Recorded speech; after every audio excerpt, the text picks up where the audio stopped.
Memorias y olvidos. Una mirada a la historia estatal y nacional con Jesús Zabaleta. Bueno, un día como hoy de 1876 se promulgó el Plan de Tustepec. Fue un plan presentado por Porfirio Díaz en contra de Sebastián Lerdo de Tejada. Y hay conceptos interesantes.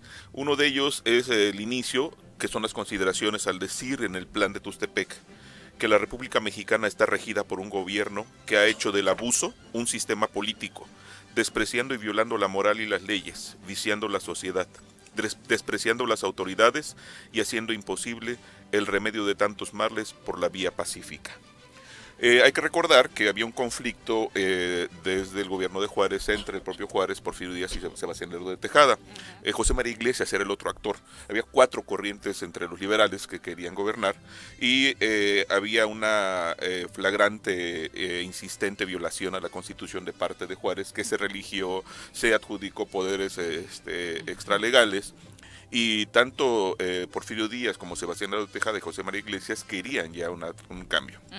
Lo curioso y paradójico de este plan de Tustepec, entre otras cosas, es primero que se plantea recuperar la Constitución de 1857, pero desconociendo a Sebastián Lerdo de Tejada como presidente ya en funciones, pero plantea, por ejemplo, Porfirio Díaz en el artículo 2 del plan de Tustepec que debe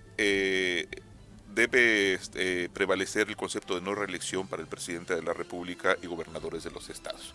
Con la bandera de la no reelección, Porfirio Díaz lanza este plan de Tustepec. ¡Qué tramposo! No tramposo, porque era común. Juárez incluso hablaba de legalidad y Juárez se religió y fue tramposo. Pero este señor llega con una propuesta y hace lo pero contrario. Yo te diría que igual los dos. O sea, no se pero puede Juárez, ¿qué tiene que ver? Yo estoy hablando de don Porfirio y dejémoslo en eso. Fue tramposa su postura. Es que lo hicieron todos. Finalmente lo hicieron todos. Así lo hizo Carranza cuando lanza el plan de Guadalupe, cuando dice que es quien se haga cargo del Poder Ejecutivo de manera provisional, no podría ser presidente definitivo, presidente constitucional, y él violenta el propio plan de Guadalupe, se traiciona a sí mismo para permanecer en el poder. Es decir, es una dinámica muy común en todos los planes y manifiestos y pronunciamientos que se dan en México.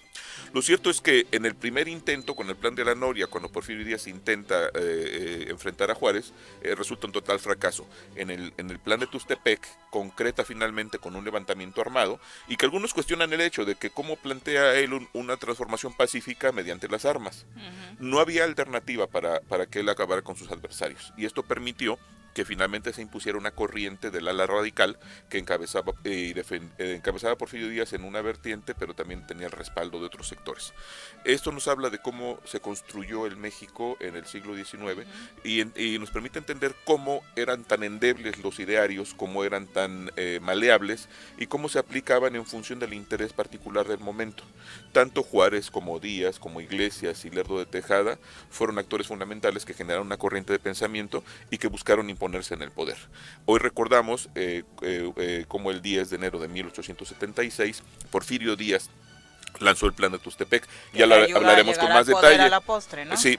Y menciono por último que pasado mañana, 12 de enero. ¿Por qué en Tustepec, Jesús? Porque ahí decidió, él estaba en Oaxaca. Okay. Él estaba en Oaxaca. ¿En ese momento residía ahí o estaba dentro de sus viajes?